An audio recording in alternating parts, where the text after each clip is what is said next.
రాష్ట్రంలో ఎండలు మండిపోతున్నాయి. కరీంనగర్ జిల్లా కేంద్రంలో రోడ్లన్నీ నిర్మానుష్యంగా మారాయి. అధిక ఉష్ణోగ్రతలతో మధ్యాహ్నం బయటికి రావడానికి భయపడుతున్నారు జనం.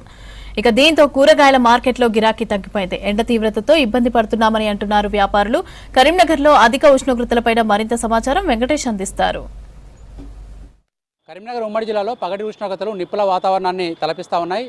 మొత్తం రాష్ట్రంలో టాప్ 6లో 3 జిల్లాలు కరీంనగర్ ఉమ్మడి జిల్లా నుంచే కూడా 45 డిగ్రీల కంటే ఎక్కువ ఉష్ణోగ్రతలు నమోదైనాయి. ఈరోజు కనుక ఉష్ణోగ్రతల వివరాలు చూస్తే 45.9 డిగ్రీల ఉష్ణోగ్రత పెద్దపల్లి జిల్లాలో నమోదైతే నెక్స్ట్ జగిత్యాలలో 45.6, తర్వాత కరీంనగర్లో 45.2 డిగ్రీల టెంపరేచర్ నమోదైంది. ప్రజెంట్ చూడొచ్చు మనకు ఎంత ఉష్ణోగ్రత ప్రభావం ఎంత ఉంటుందో తెలుసుకునేందుకు కరీంనగర్ మార్కెట్ని చూస్తే అర్థమవుతుంది. ఈ మార్కెట్ కూరగాయల మార్కెట్ ఏరియా ఇసుక పోస్తే రాలనంత జనం సాధారణంగా ఈ మార్కెట్లో ఉంటుంది. ఎందుకంటే కూరగాయలకు వచ్చే వాళ్ళు రకరకాల వస్తువులు కొనుక్కునేందుకు వచ్చే వినియోగదారులతో కిటకిలు ఆడుతుండే రోడ్ అంతా కూడా చాలా నిర్మానుష్యంగా కనిపిస్తూ ఉంది.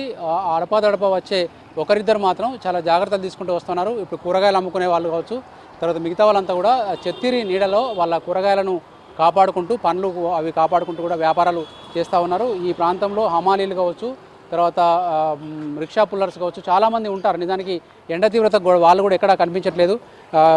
ఎక్కడైనా వస్తువులు అమ్ముకునే వాళ్ళు ఉంటే కూడా చెడిపోకుండా నీళ్లు చల్లుతూ వాటిని పరిరక్షించుకుంటూ ఉన్నారు. తర్వాత కొంతమంది వ్యాపారులు కూడా మనం మాట్లాడిద్దాం, వాళ్ళు ఎట్లా ఎండ తీవ్రతతో ఇబ్బంది పడుతున్నది కూడా తెలుసుకుందాం. ఎండ తీవ్రత వ్యాపారాల మీద ఎట్లాంటి ప్రభావం తెలుసుకునేందుకు ఇక్కడ ఒక మహిళ ఉన్నారమ్మా. ఎండ ఎట్లా ఉంటుంది పగటిలంతా? బాగా మస్తు ఎండ ఉంటుంది. ఒక్కరు కూడా వస్తలేరు. మరి ఎట్లా ఉన్నాయి వస్తువులు ఖరాబ్ అవుతున్నాయా? ఖరాబ్ అవుడేనే. ఏం అమ్ముతున్నాం, ఏం అమ్ములేదు, గిరాకుంటలేదు ఎండకు. ఎవరు బయటికి వెళ్ళడే లేదు అసలు. ఎండలు లేనప్పుడు మంచి వాతావరణం ఉన్నప్పుడు ఎంత గిరాకీ అయితే ఇప్పుడు ఎంత అవుతుంది రోజు?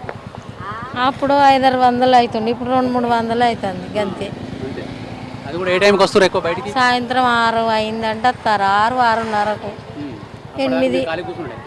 మీరు కూడా రెస్ట్ తీసుకోవచ్చు కదా కొంచెం పగటి? పోతాం లోపలికి, ఏ ఎండ కూకోము. చెత్తిరి కాపాడుతుంది ఏమన్నా మిమ్మల్ని? కొంచెం నీడ ఉంటుంది. చెత్తి లేకపోతే ఇక ఈడ ఊస వస్తుందా? ఇంకో గంట తర్వాత వడగడపలు వస్తున్నాయి బాగా బాగా వేడి గడుపులు వస్తాయి. అమ్మ కూడా చూడవచ్చు, మనకు తలకు టవల్ కట్టుకొని చేస్తూ ఉంది. అమ్మ ఏంది టవల్ కట్టుకున్నావు, చెవులకు కాపాడుతుంది ఏమన్నా? కొంచెం ఇక దగడ రాకుండా, చెవులలో దగడ రాకుండా, ఈ చెత్తిరి దగడ వస్తుంది. ఎండలు బాగా కొడుతున్నాయి కదా. ఎట్లా ఉంది పోయిన సంవత్సరంతో పోల్చుకుంటే ఈసారి బాగున్నాయి? ఈసారి బాగున్నాయి. ఈసారి బాగున్నాయి ఎండలు. మంటలు వేస్తున్నాయి. ఎన్ని నీళ్ళు తాగుతున్నావు రోజుకు? ఈ రోడ్డు చేయబట్టి ఇంకింత దగడ వస్తుంది. బాగున్నాయి ఎండలు ఈ సంవత్సరం. ఏ గిరాకీ ఎండలకు వస్తలేరు, సాయంత్రం వస్తారు జనం. ఎండలకు వస్తలేరు. మీరు కూడా ఇంటికి పోవచ్చు కదా కొంచెం? ఇక మాది మధ్యాహ్నం మనం కూర్చుంటాం లోపల. లోపల వీళ్ళిద్దరు వ్యాపారులు మక్కలు అమ్ముకుంటూ బతికే వాళ్ళు. వీళ్ళకు గిరాకీ లేదని చెప్తా ఉన్నారు. ఇటువైపు కనుక చూస్తే ఒక రిక్షా కార్మికులు కావచ్చు, హమాలి కార్మికులు కావచ్చు, మధ్యాహ్నం టైంలో కూడా వాళ్ళ బస్తాలు మోస్తూ వాళ్ళ శ్రమజీవనం సాగిస్తూ ఉన్నారు. వాళ్ళని కూడా మనం మాట్లాడిద్దాం. ఇక్కడ ఉల్లిగడ్డ బస్తాలు కావచ్చు ఇవన్నీ మోసుకెళ్లే వాళ్ళు తర్వాత ఇక్కడ ఉన్నారు వీళ్ళంతా కూడా.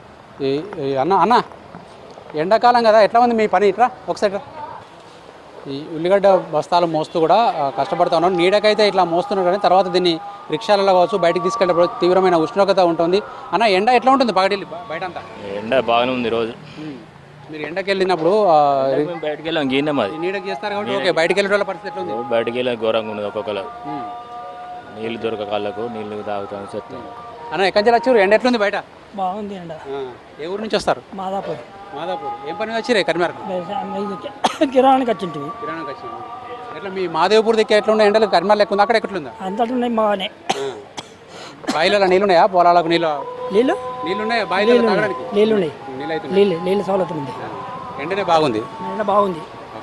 ఇంకొక పెద్ద మనిషి కూడా వచ్చిండు. పెద్ద మనిషి తలకాయ కదా కట్టుకున్నావు కానీ ఎండ ఆపుతుందా?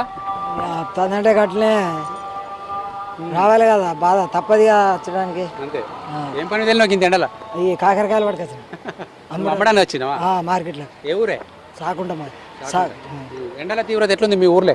బాగానే ఉన్నది, ఎక్కువ ఉన్నది. ఇంకా వడదెబ్బ తాకుతుందా బయట? తాకుతుంది కానీ పరిస్థితి తప్పని పరిస్థితి చుడిపోవుడు వెళ్ళదు కాబట్టి అలా రావాలి. ఎండ తీవ్రత ఇటు గ్రామీణ ప్రాంతాల్లో కావచ్చు, పట్టణ ప్రాంతాల్లో కావచ్చు చాలా తీవ్రంగా ఉంది. ఇప్పుడు మనం చూస్తున్న కూరగాయల మార్కెట్లో వ్యాపారుల మీద ఎంత ప్రభావం చూపిస్తుందో గ్రామీణ ప్రాంతాల్లో కూలీల మీద కూడా అంతే ప్రభావం చూపిస్తుంది. మిట్ట మధ్యాహ్నం చూస్తే నిర్మానుష్యంగా రోడ్లన్నీ కనిపిస్తూ ఉన్నాయి. ఇంకా కొద్దిసేపు అయితే మాత్రం సాయంత్రం 5 తర్వాతనే మళ్ళీ జనాలు బయటకు వెళ్తా ఉన్నారు. దీంతో గిరాకీల మీద ప్రభావం పడుతుందని చెప్పి కూరగాయల వ్యాపారులు కావచ్చు, మిగతా వ్యాపారులు చెప్తా ఉన్నారు. అటు ఆటో రిక్షా కార్మికులు, తర్వాత మిగతా వాళ్ళంతా కూడా తీవ్ర అవస్థల మధ్య, అంటే ఉపాధి రంగంపై ఎండలు తీవ్రమైన ప్రభావాన్ని చూపిస్తూ ఉన్నాయి. ఇంకొక వైపు ఏంటంటే నిజానికి ఈ టైంలో బయటికి రాకపోవడమే మంచిదన్నది మనకు అధికారులు కావచ్చు, వైద్యులు కావచ్చు సూచిస్తున్నారు. ఆ మేరకే జనాలు కూడా బయటికి రావట్లేదు. ఎందుకంటే ఒకసారి వచ్చి ఇంటికి వెళ్ళేసరికి మొత్తం నిప్పుల కొలిమి దగ్గరికి వెళ్ళి పక్కకు జరిగితే ఎట్లా ఉంటుందో అట్లాంటి పరిస్థితి కనిపిస్తూ ఉంది. కాబట్టి ప్రజలు కూడా కొంత జాగ్రత్తలు తీసుకుంటూ తమ పనులు చేసుకుంటున్న సిచ్యువేషన్ కనిపిస్తూ ఉంది. కెమెరామెన్ కవికుమార్తో వెంకటేష్, V6 న్యూస్, కరీంనగర్ నుంచి.